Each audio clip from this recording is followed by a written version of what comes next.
Hi folks, I'm Johnny and welcome to the Oddest. Continuing on from part 1 of our Don't Blink series, today we'll take a wee look at some more strange disappearances out in the wilderness of America's national forests. Let's dive in.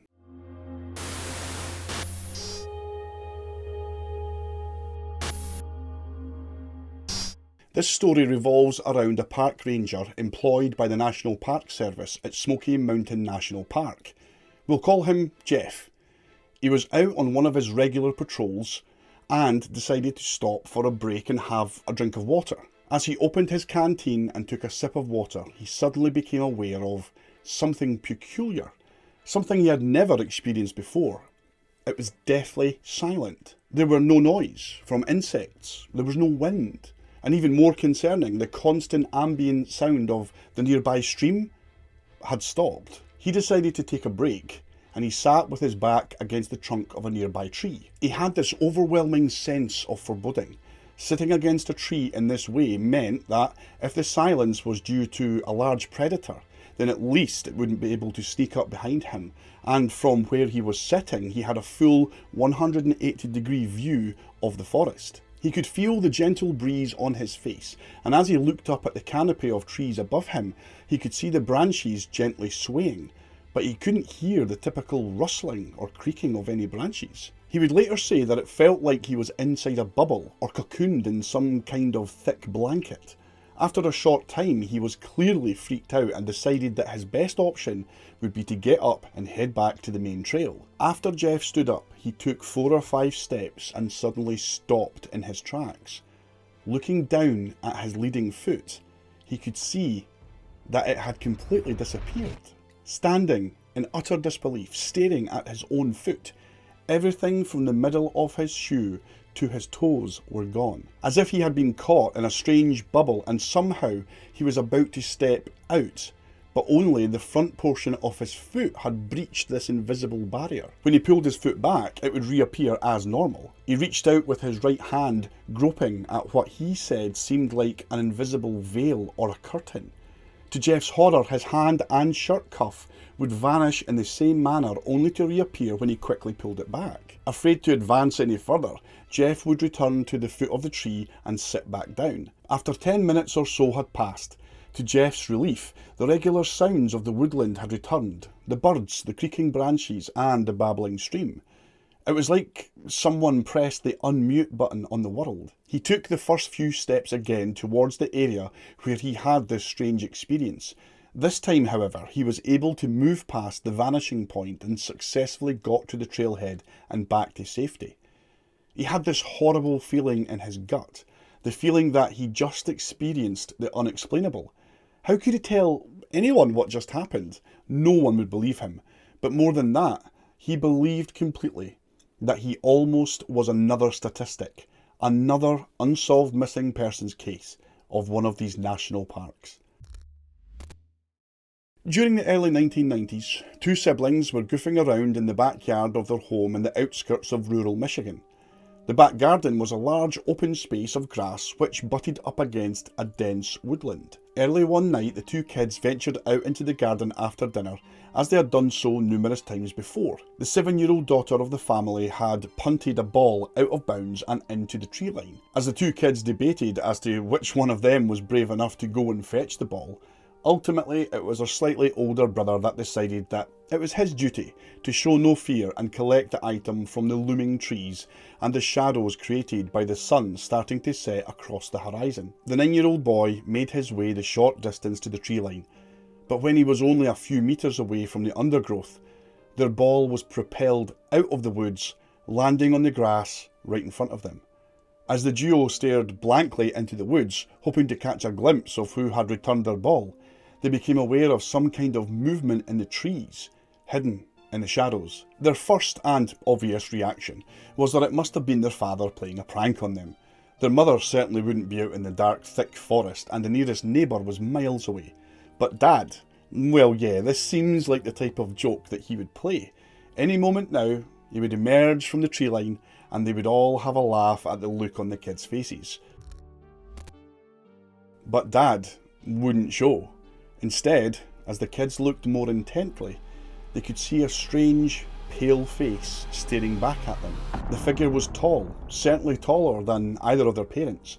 It had long jet black hair, at least 4 feet in length, and it was partially concealed behind a tree, doing nothing but staring out at the kids. Despite the figure's garish look and inhuman height, the siblings giggled, believing that it was still their father playing a prank on them, wearing some sort of mask and a wig, possibly standing on a log or another tree branch. As the kids took a few steps towards the figure, the face suddenly pulled back out of sight behind the tree trunk, only to reappear instantly behind yet another tree, this time 10 metres deeper into the woods. The kids continued to laugh and giggle at their father's silliness, at one point shouting, "Come on Dad, knock it off." Yet the face just stared blankly at them, showing no reaction or emotion. The kids moved closer yet again, only for the face to withdraw as it did before, and like before, it appeared instantly from behind another tree, deeper into the woods. This game of peekaboo happened a few more times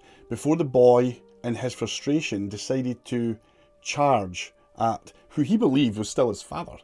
Only this time, as it vanished yet again, it appeared behind another tree, but this time much further into the woods, some 40 metres away. Despite the siblings' age, they both realised that it would have been impossible for anyone to move that distance undetected in a matter of seconds. Feeling now that something was wrong, and with the startling realisation that this simply is not their dad, the kids would turn round and were even more terrified when it dawned on them that they were so far into the woods that they could no longer see their house through the trees. It suddenly became apparent that the kids were being lured away from the safety of their backyard. The boy grabbed his younger sister by the arm and they both began to run back in the direction of their house, all the while checking behind them, expecting that whatever it was may well be chasing after them.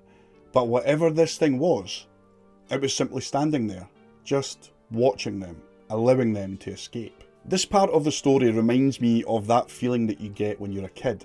I remember going downstairs at night to fetch a glass of water.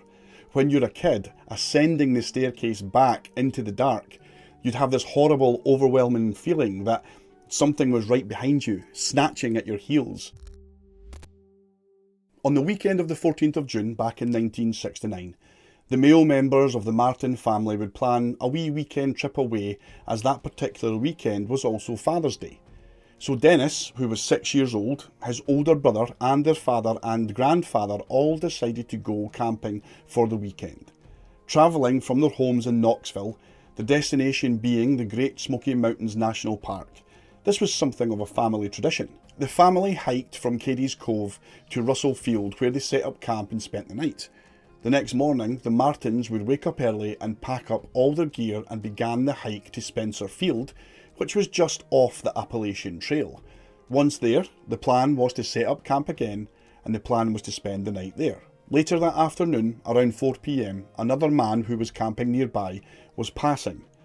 He spoke to William, Dennis's father, and the man said, "You know, my boys are roughly the same age as yours. Would it be cool if I brought my kids over so that they could all play together?" Dennis's father would say, "Yeah, that's a great idea, of course.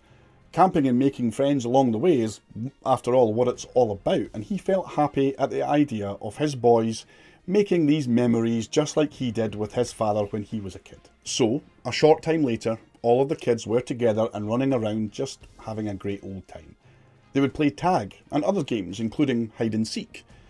During this time, the kids were playing in full view of the adults, where they were keeping a keen eye on the kids.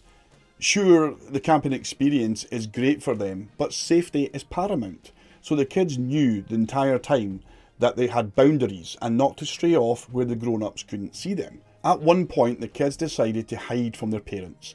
Again, this was all within sight of the parents. Each kid would pick a tree or a bush to hide behind. Then, after a few moments, the parents would yell, "Okay kids, it's time to show yourselves," at which point the giggling kids would jump out from behind their respective hiding place.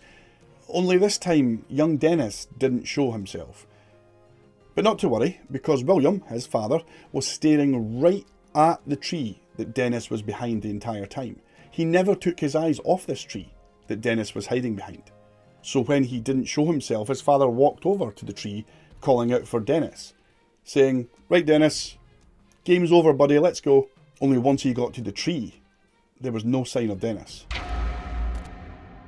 Now, from where William was looking at the tree, there was no way that the lad could have moved to another tree or changed location without his father or anyone else seeing him.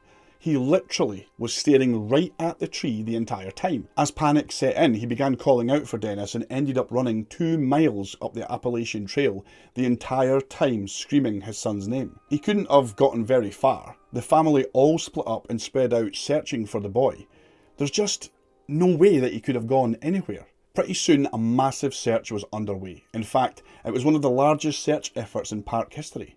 Over 1,400 searchers turned out of the initial search, including the Army Special Forces and the National Guard.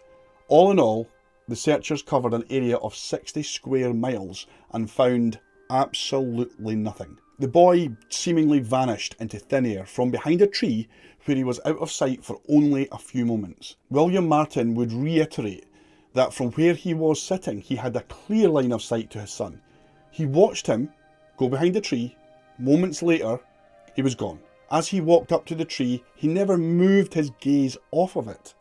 It would have been impossible for his son to have moved anywhere from that location. It wasn't until several years later, when the case was being looked at again, that investigators spoke to a couple of tourists that were in the same area at the same time. Harold Key and his family were near to the Appalachian Trail when they reported hearing an enormous and sickening scream.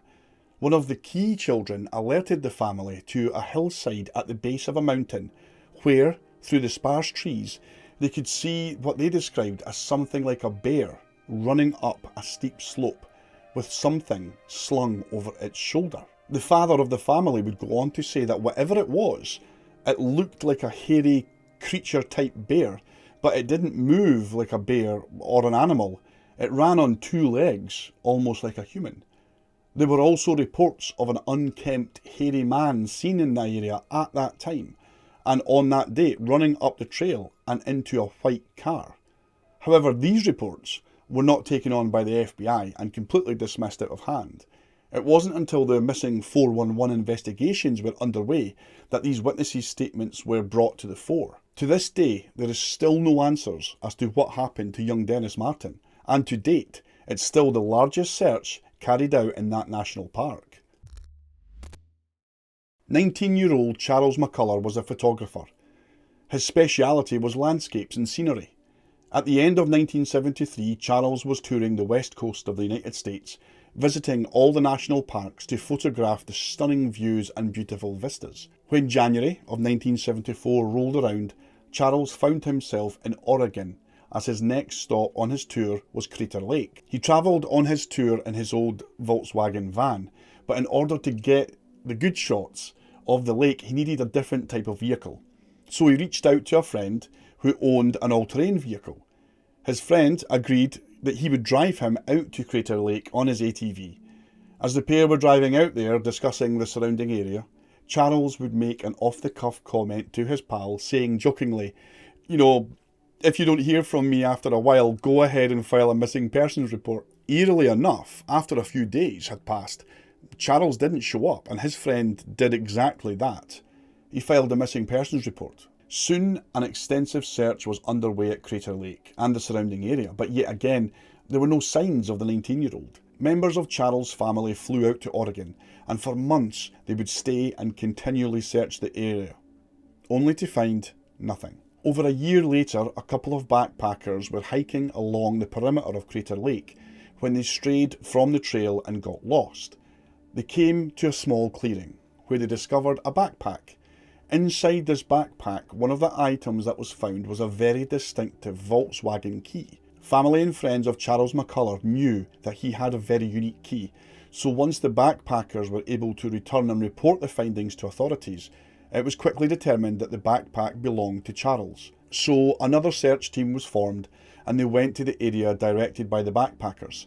This area was around 12 miles off the beaten track and into the wilderness. Not much time had passed when they sadly discovered what remained of Charles McCullagh. So what they found was a pair of denim jeans belonging to Charles.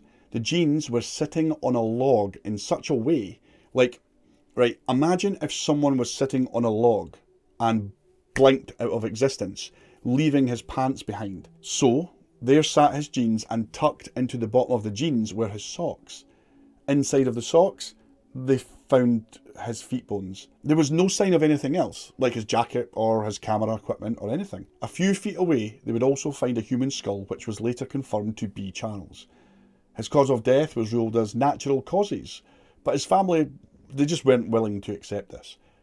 There were so many aspects of this case that needed answers. When his friend dropped him off at Crater Lake, he would later say that he commented to Charles and other friends upon his return that he was worried that he was ill-equipped for his activities, even though Charles wasn't planning on being out there for any great length of time. Also, during the time that he was there, over 7 feet of snow had fell in the surrounding area. So another question is, how could he possibly have travelled that far? 12 miles off the beaten track in 7 feet of snow, seemingly without a jacket or shoes. Ultimately, the case was closed, saying that he died of natural causes. But to this day, the rest of Charles or his equipment has never been found. Bart Schlaer was a very experienced and, in fact, renowned outdoorsman and hunter. He's the type of guy that would go up into the hills with a tin of beans and come back 3 days later with 2 tins of beans. One of the things that he was famous for was he had spent months out in the wilderness of Siberia, which is pretty much the most deadliest and dangerous place on the planet. He was tracking Siberian tigers. Yeah, so he was that type of guy. In September of 2004, Bart took a small plane into the Yukon Territory in Canada. His plan was to spend 3 weeks there tracking and hunting moose. Of course, being as experienced as he was, he had all the proper equipment for anything that could occur. As he left the small plane, he told the pilot to collect him in exactly 3 weeks on a specific date and time. So, 3 weeks later, the pilot lands the small plane at the exact location that he dropped Bart off 3 weeks prior, but there was no Bart. The pilot wasn't overly worried at this stage, as he knew that Bart was a wilderness ninja, but Bart had told him the location of his campsite, which wasn't too far from the landing zone, so that the pilot got out and went to Bart's camp. Sure enough, right where he said it would be, he found the camp all set up. It looked like a normal camp. It hadn't been destroyed or torn down or anything like that. It was a well-used camp. Near to the camp he found a dry bag, which had a large indentation which indicated someone had been sitting on it for long periods of time. This was positioned up at the foot of a tree. This was common for hunters that would sit there and lure moose or other animals to the area. Sure enough, further inspection around this tree revealed Bart's compound bow and several arrows. Then, nearby the tree, he found Bart's teeth and other bone fragments. So, it would be fair to assume then that at some point Bart was sitting waiting and a large predator had snuck up on him and eaten him. But there were several things wrong with this theory. Mind, Bart was a well-experienced hunter and outdoorsman. His friends would later say that there is absolutely no way that any type of predator would be able to get the drop on Bart like that. He was constantly aware of his surroundings and would definitely have been aware of such impending dangers. There was also no signs at all of the ground or the camp being disturbed. There would have been clear signs that a struggle would have been taking place if he was attacked by a bear or any other large predator. A quantity of food was also found at the campsite, completely untouched. This wouldn't have been the case if an animal had gotten to Bart. Once it was finished with him, it would have raided the camp also. The final conclusion in this case was that it simply must have been an animal, despite that theory making absolutely no sense at all. Christopher Tompkins was a 20-year-old surveyor, and on the 20th of January in 2002, he arrived at work at 8 AM. He left his car at the office, and he rode with a co-worker to their job site that day in Ellerslie, Georgia. They were working on County Line Road in Ellerslie, which is part of Harris County. The 4 men were working in a line formation, with Christopher being at the end of the line. Each surveyor was about 50 feet away from the next one in line. The men took a lunch break and then got back to work. One of the co-workers was having a conversation with Chris. At one point he looked away from Chris to complete a task, and about a minute later said something else. When he got no response, he lifted his head up and looked in the direction where Chris was, but didn't see him. Initially, he just thought, well, maybe he stepped into the trees to use the bathroom. He called him a few more times and got no response. He let the other workers know, and together they walked to where Christopher had been working. There was no sign of him. His co-worker kept saying that he was literally mid-conversation with him, and then suddenly, gone. He vanished. Whilst they were there looking, they found one of Christopher's work boots stuck into a barbed wire fence just by the roadside. However, that's not the strangest part. Where Chris had been standing on the road, they found a small pile of coins, change from Chris's pockets, and any tools that he would have had on him at the time, just sitting in a neat pile in the middle of the road. It's believed that the only way this could have happened is if Chris silently emptied all of his pockets, unhooked all of his tools, and placed them there before vanishing, or he was swiftly turned upside down before vanishing. Obviously police were called, but with nothing to go on, it quickly became an unsolved missing persons case. Around 9 months later, a farmer would find a stray boot stuck in some swampland around 900 yards away from the roadside. It was confirmed to be Chris's boot. Besides that, nothing else was ever found. Carol Landers was a very experienced camper, hiker and climber, and generally just loved being outdoors. His family and friends would say that he was happiest when he was out and about in the wilderness. There was no better way for Carol to spend his retirement. He had 2 close friends that he would always go hiking with at every opportunity. In the summer of 1999, Carol decided that he wanted to summit Mount Shasta. That was the goal for the summer. Like most mountains where it's people's goal to get to the top, there are normally several spots to stop off at on the way up, for people to rest and to adjust to the altitude. Mount Shasta is roughly 14,000 feet high, and one of these spots near the top is called Lake Helen. So Carol and his friends would start the journey, and the plan was to get to Lake Helen, camp there overnight, and then head for the summit early the next morning. So it was May of 1999, and all 3 men arrived at Lake Helen and they set up camp as planned. His friends would say that it was clear at this point that Carol had some sort of altitude sickness or something, because he was just real sick all throughout the night. The thing is, Carol had attempted to summit Mount Shasta years prior to this and failed, but this time the mountain wasn't going to beat him. So the next morning, Carol was up and ready, raring to go. He said to his buddies, listen, I'm going to crack on ahead. I'm going to try and get a wee head start, get up to that summit.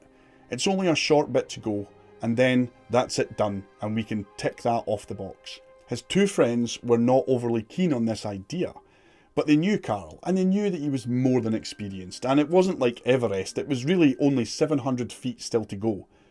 It would take less than a day's hike. So Carol left most of his gear that he didn't need at the camp, and his pals watched him crest over part of the mountain, and that was the last time they ever saw Carol. The 2 friends would start to leave the camp around 30 minutes behind Carol, but one of the guys had also gotten sick throughout the night, and he said to his mate, look, just you boost on and get Carol at the summit.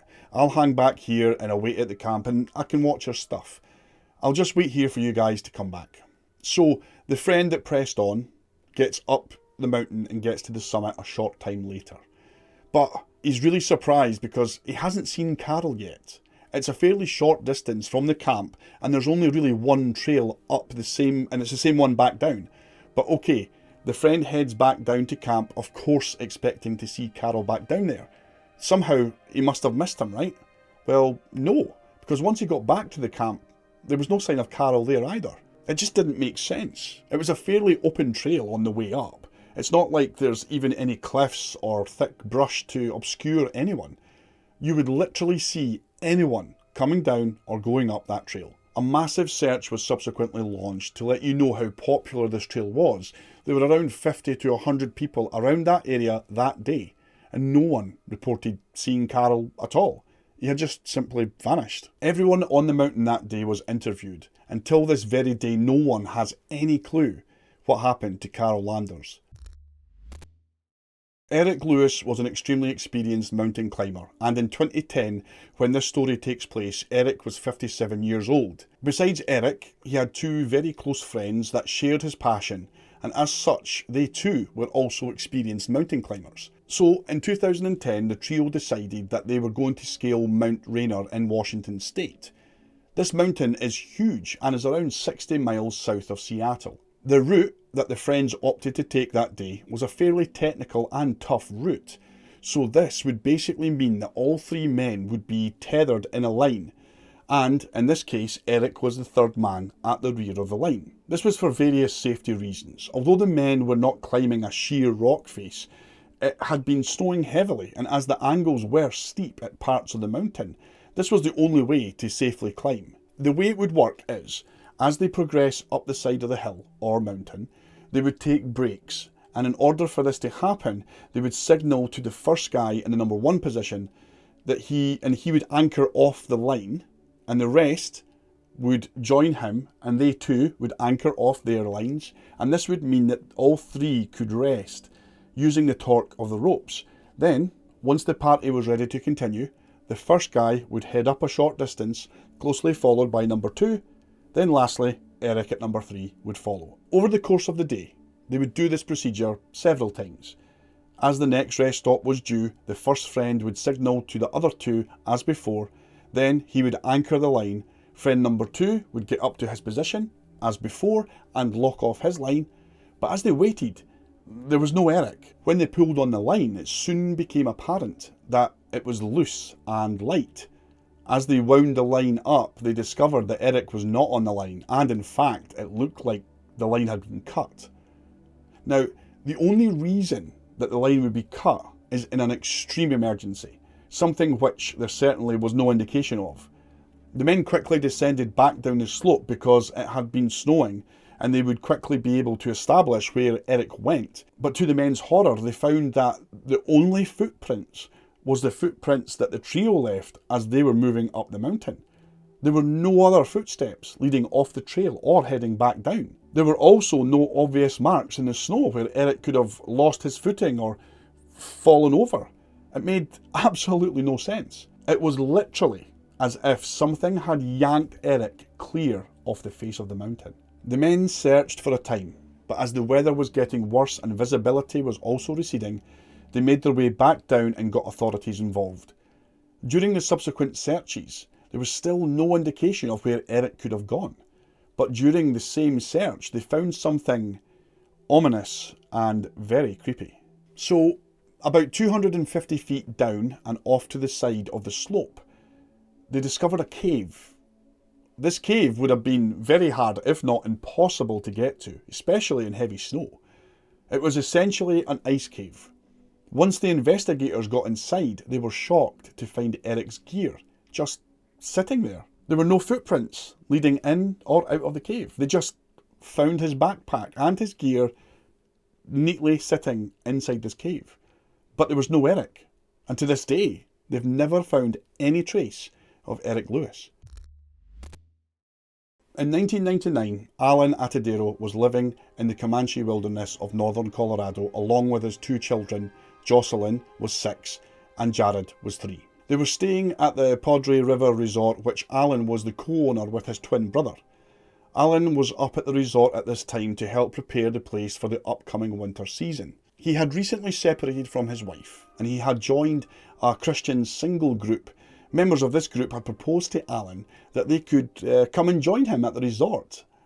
In return for some free lodging and a wee break, they would help him in preparing the place, and many hands make light work. Alan thought this was a great idea, as he could use the help. 11 members of the Christian group had suggested that they all go for the day to the state fish hatchery, which was nearby. Alan still had a lot of work to do, so he would decline, but Jocelyn and Jared were excited at this prospect, and at first Alan said that he didn't mind Jocelyn going, but it's not such a good idea for wee Jared because he's only 3 years old. It became clear that Jared was super excited to go, and Alan couldn't face disappointing him, and besides, he couldn't allow Jocelyn to go and not her brother. So he agreed. Jared had a thing for running around barefoot. He loved the feeling of the grass and the sand in between his toes, so it was kind of a thing that whenever either of his parents put shoes on him, that he would kick them off. Whenever he got the chance, he would just kick off his shoes. He didn't want to wear them. So this time his father would put shoes on him prior to them heading out to the hatchery, much to Jared's protests. Alan would say to him that they would compromise, and he would put the shoes on, but just not tie them. Soon, the group of 11 adults from the singles group, along with Jocelyn and young Jared, would head out. However, without consulting Alan first or asking for his consent, the group first went out to the Big South Trail, which is an area that was around 15 miles away from the resort where Alan was. So when the group got to Big South Trail, they broke off into two smaller groups. The trail that they were intending to go up was not what you would call a casual trail. It's over uneven terrain and at points is a very steep incline. Certainly somewhere that you would have reservations about hiking with a toddler. So from what we know, this is what happened. Like I said, the group split into two. The lead group, who were a bit faster, went up ahead, and the second group, who were a little slower, were a small distance behind, and they moved, as I said, a bit slower. At some point up the trail, Jared somehow broke away from both these groups and ended up approaching two fishermen. He asked the fishermen if there are any bears in the area, or if they had seen any bears, to which the fishermen replied that they hadn't, and Jared then ran back off towards the group.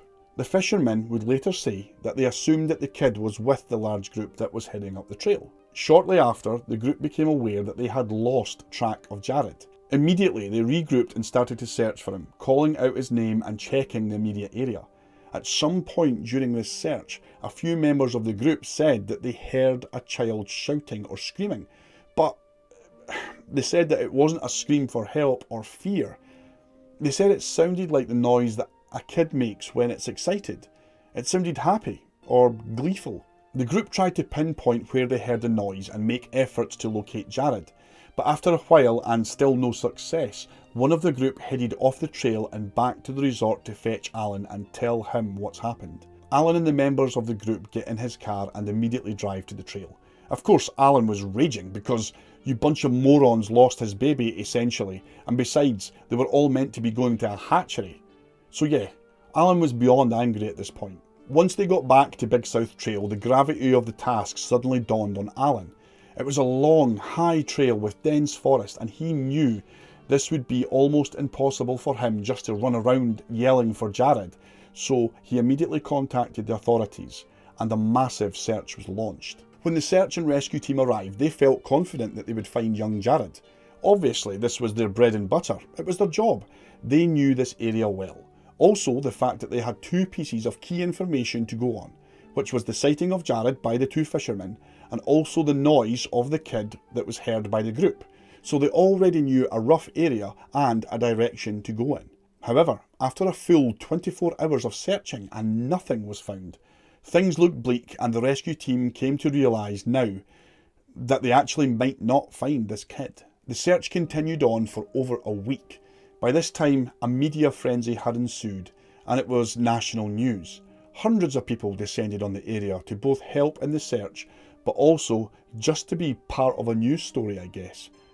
Also around this time, one of the search helicopters had crashed in the area whilst looking for the young boy, and although thankfully the crash itself wasn't fatal, it just added to the stress of the situation and yet more media onto an already time-sensitive incident. Police even had to build and erect barriers to stop people from getting into the area and possibly hindering the search efforts. Unfortunately, all efforts to locate young Jared failed. There were no sign of the wee man found at all. The prevailing theory was that he was most likely attacked by a large animal, most likely a mountain lion, which are known to roam that area. 4 years later, two hill climbers are up on the same trail, and they go far off the beaten path to an area that people wouldn't normally go to. So imagine a hill face, so it's very rocky and very steep, and sure, you can climb it, but it would be no easy task unless you're very experienced. The reason that you would even try to climb this is because quite a way up the climb is a rocky outcropping, almost like a wee mesa, where you would get stunning views of the whole canyon if you made it to that point. So these two hikers climb up, and once they get onto the flat shelf of this outcropping, they find a clean pair of kids' sneakers. They looked brand new, and so the pair figured that somehow there must have been a family nearby, and maybe that they had left them there. Here's where things get a wee bit strange. So they also found other items of clothing, which, by the way, the clothing items found and the shoes were all confirmed to be Jared's. So they found Jared's pants, which were turned inside out, and they also found the shirt that he was wearing that day that he went missing 4 years ago. The shirt and the pants show clear signs of clothes having been out in the elements for the past 4 years, but his shoes were brand new. They had no wear and tear at all, no weathering, nothing. In the area of the items there were also a few bone fragments found and teeth, which again were sadly attributed to Jared. This all begs the question though, how did it all get up there? I mean, sure, there's a possibility that an animal could have taken the boy up there, but then what about his clothes and shoes? Remember, his shoes aren't even tied, so there's no way that the toddler could have made it up there on his own, not with untied shoes for a start. The only thing we know really about this sad case is that the remains of the wee lad were found in an area that he couldn't possibly have gotten to. That's us wrapped up this video, folks.